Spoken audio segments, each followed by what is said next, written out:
శివ, సంతోష్ శోభన్ ఒక interior designer అవ్వాలనే లక్ష్యంతో చెన్నైలో అడుగు పెడతాడు. కాని అవకాశాలు రాక సర్వైవల్ కోసం బైక్ టాక్సీ రైడర్గా పనిచేస్తుంటాడు. మరోవైపు Mitra, Manasa Varanasi IT job offer letter కోసం వెయిట్ చేస్తూ స్ట్రగుల్ అవుతుంటుంది. వీరిద్దరూ అనుకోని పరిస్థితుల్లో కలుస్తారు. ఫైనాన్షియల్ ప్రాబ్లమ్స్ వల్ల తప్పనిసరి పరిస్థితుల్లో ఒకే రూంలో ఉండాల్సి వస్తుంది. వేర్వేరు లక్ష్యాలతో ఉన్న వీరిద్దరి మధ్య ప్రేమ ఎలా పుట్టింది?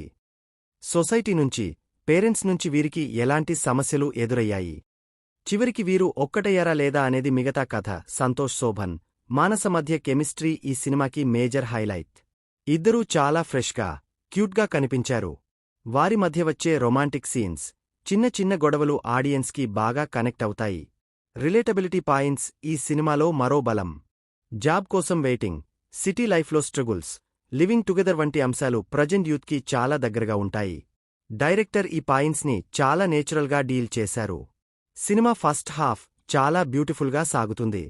హీరో హీరోయిన్ల పరిచయం, వారు పడే పాట్లు, ఆ తర్వాత ఒకరికొకరు దగ్గరయ్యే సన్నివేశాలు చాలా ప్లెజెంట్గా ఉంటాయి. కథలో పెద్దగా కొత్తదనం లేదు. మనం ఇదివరకే చూసిన చాలా రొమాంటిక్ సినిమాల ఛాయలు ఇందులో కనిపిస్తాయి. నెక్స్ట్ ఏం జరుగుతుందో ఈజీగా గెస్ చేయొచ్చు. ఫస్ట్ హాఫ్ ఉన్నంత గ్రిప్పింగ్గా సెకండ్ హాఫ్ ఉండదు. ఎమోషనల్ సీన్స్ కొంచెం సాగదీసినట్టు అనిపిస్తాయి. క్లైమాక్స్ మాత్రం చాలా ఎమోషనల్గా డీల్ చేశారు. టైటిల్కి తగ్గట్టే సినిమాలో కొన్ని బోల్డ్ అండ్ రొమాంటిక్ సీన్స్ ఉన్నాయి. ఫ్యామిలీ ఆడియన్స్కి ఇవి కొంచెం ఇబ్బందిగా అనిపించవచ్చు. ఇది పక్కా యూత్ సినిమా. కానీ సెకండ్ హాఫ్లో ఫ్యామిలీ కనెక్టింగ్ సీన్స్ చాలానే ఉన్నాయి. హీరోయిన్ క్యారెక్టర్ చాలా బాగుంది.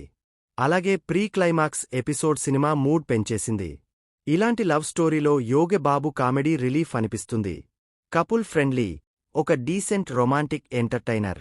రొటీన్ కథే అయినా సంతోష్ మానసల కెమిస్ట్రీ, ఫ్రెష్ ట్రీట్మెంట్ వల్ల సినిమా బోర్ కొట్టదు.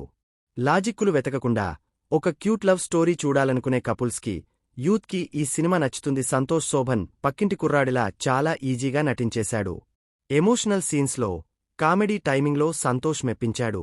ఇక మానస వారణాసి అందంతో పాటు అభినయంతోనూ ఆకట్టుకుంది. తన స్క్రీన్ ప్రెజెన్స్ చాలా బాగుంది. మోడరన్ అమ్మాయి పాత్రలో ఒదిగిపోయింది. యోగబాబు ఉన్నంతలో నవ్వించే ప్రయత్నం చేశాడు. ఆదిత్య రవీంద్రన్ మ్యూజిక్ సినిమా మూడ్ని ఎలివేట్ చేసింది. ముఖ్యంగా బ్యాక్గ్రౌండ్ స్కోర్ బాగుంది. చెన్నై బ్యాక్డ్రాప్ని కెమెరామెన్ దినేష్ చాలా కలర్ఫుల్గా చూపించారు. ఎడిటర్ వర్క్ కూడా ఓకే. యూవీ క్రియేషన్స్ నిర్మాణ విలువలు కథకు తగ్గట్టుగా ఉన్నాయి.